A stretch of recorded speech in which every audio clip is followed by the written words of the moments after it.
दूसरी दुनिया के रहस्यमय परग्रही की उड़न तश्तरी, जिसे 70,000 लोगों ने देखा। दोस्तों, आप सभी का ऑफिशियल रहस्य टीवी यूट्यूब चैनल में स्वागत है। दूसरी दुनिया से आने वाले परग्रही एवं उनकी उड़न तश्तरियों के दिखने की घटनाएं सारे संसार में ऐसा रोमांच पैदा करती हैं, मानो उनके जैसा कोई ना हो। सदियों से सरकारों द्वारा पोषित वैज्ञानिक एवं अधिकारी इन घटनाओं के पीछे की सच्चाई को आम जनता से छुपाते चले आए हैं। लेकिन कुछ घटनाएं बेमिसाल हैं, जो बड़ी संख्या में उपस्थित आम जनता के सामने स्वयं घटित हुई है। प्रस्तुत घटना परग्रही एवं उड़न तश्तरियों के दिखने की अन्य घटनाओं से थोड़ी अलग है। ये घटना 13 अक्टूबर 1917 की है। पुर्तगाल के कोवा डा इरिया नामक स्थान पर 3 बच्चों ने पेड़ पर झूलते हुए एक प्रकाश पुंज को देखा। उस प्रकाश पुंज के भीतर एक सुंदर देवी दिव्य वस्त्रों में खड़ी मुस्कुरा रही थी। बच्चों को भय लगा, वो घबराकर भागने लगे। तभी उस देवी ने कहा, ठहरो, डरो मत, मैं ऊपर स्वर्गलोक से आई हूँ। अगर तुम लोग इसी समय आया करोगे तो इस दिव्य प्रकाश के साथ मेरे भी दर्शन कर सकोगे। बच्चे कौतूहल से एकटक उसी की तरफ देख रहे थे। उन्हें वो कोई फरिश्ता लग रही थी। शाम होते होते लड़कों ने ये बात सब जगह फैला दी। दूसरे दिन उस गांव और आसपास के दूसरे गांव से भी कुल मिलकर 70,000 लोग उस जगह इकट्ठा हो गए जहां उन लड़कों ने देवी के दर्शन की बात बताई थी। इतने अधिक लोगों के इकट्ठा हो जाने से किसी के कुछ समझ में नहीं आ रहा था कि सही जगह कौन सी है, और कईयों को तो ये बात अफवाह भी लग रही थी। समय बीतता गया। भगवान भास्कर मुस्कुराते हुए पश्चिम की तरफ निकलते रहे, लेकिन उन देवी के दर्शन किसी को नहीं हुए। अचानक उन्हें आकाश में बादलों के बीच एक चांदी की तरह चमकता हुआ एक दिव्य प्रकाश का गोला दिखाई। वहां उपस्थित दर्शकों में अनपढ़, गंवार, जाहिल, आस्तिक, नास्तिक, पढ़े लिखे और विद्वान सभी तरह के लोग थे। वे सभी लोग उस समय आकाश में प्रकट होने वाले उस दिव्य प्रकाश के गोले को देखकर आश्चर्यचकित थे और सोच रहे थे कि यह क्या बला है।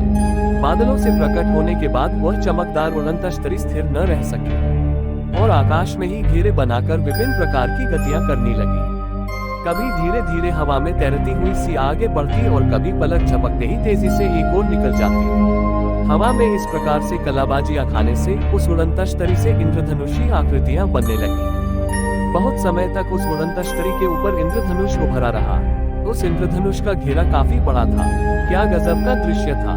उस समय हल्की हल्की झींसी जैसी बारिश हो रही थी। दर्शकों का एक विशाल हुजूम एक अभूतपूर्व घटना का साक्षी बना हुआ था। उनका मनोरंजन करती हुई उस उड़न तश्तरी ने अचानक से पूरे दर्शकों के समूह का एक चक्कर लगाया और गर्म तरंगों हीट वेव्स की एक लहर छोड़ी, जिसके परिणाम स्वरूप वहां उपस्थित दर्शकों के कपड़ों से भाप उठने लगी और उनके कपड़े मिनटों में सूख गए। इस घटना की जानकारी फैलने पर पूरे पुर्तगाल में तहलका मच गया।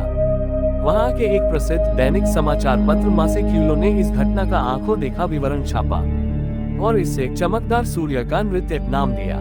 पढ़े लिखे, मॉडर्न और वैज्ञानिक टाइप के लोगों को इस घटना के घटित होने में संदेह था। वो दौर ही कुछ ऐसा था। उनके हिसाब से ये एक प्रकार का मास हिप्नोटिज्म, सामूहिक वशीकरण था। एक बड़ी संख्या में लोगों ने वही देखा और महसूस किया जो उन्हें दिखाया गया। ये वो दौर था जब विश्व में अलग अलग जगहों पर लोगों में मिसमरिज्म और हिप्नोटिज्म को लेकर काफी क्रेज और आकर्षण था। लेकिन इस प्रकार की घटना की व्याख्या करने के लिए ये थ्योरी बेतुकी और निरर्थक थी।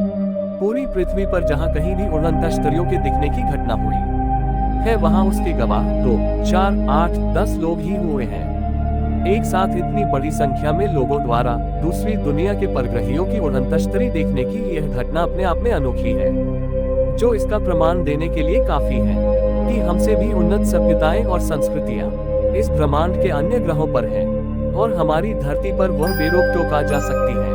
दोस्तों, यह रहस्य स्टोरी आप लोगों को कैसी लगी हमको कमेंट करके बताएं।